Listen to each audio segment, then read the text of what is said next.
Before we wrap up this tutorial, I wanted to share a little retrospective on the shoot and some things that we learned. After all, we're all learning all the time. I've been shooting for over 2 decades now, and I'm still learning things. Okay, so I always like to ask 3 standard questions in a retrospective as a way of improving. So let's walk through that for this project. What went well?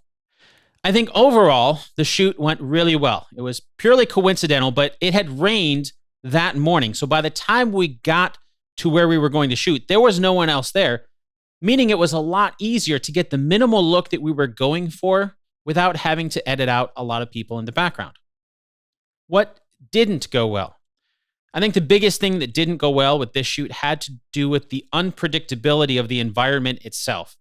We had timed this to be a golden hour shoot just before and during sunset, and because it's basically a desert environment, there was a constant wind that affected her outfit, hair, and smoke in unpredictable ways.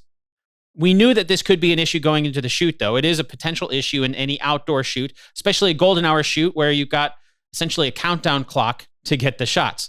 So the solution in my head that I put in place as a photographer ahead of time was to know that I was going to be taking a lot of photos at a very high rate of speed to combat the unpredictability of the wind. And as you know from watching the tutorial, we had about 1,800 photos in the shoot to go through to call down to find the final ones that we actually edited. And that shoot really lasted a couple hours. So there were a lot of shots that we simply weren't going to use. And I knew that ahead of time because of some of those challenges. So what's something that we can do better for next time? And this is something that I talked to Elise about after the shoot. But as a photographer, I need to communicate better what my solution is going to be for those things. Because I knew that I was going to be taking a lot of photos, but as my result of taking a lot of photos meant that there were going to be a lot of photos to go through. It would take longer to pick the best photos. And as you know from watching the tutorial, that's not something that I did. That's something that she did when she went through it with Capture One Live.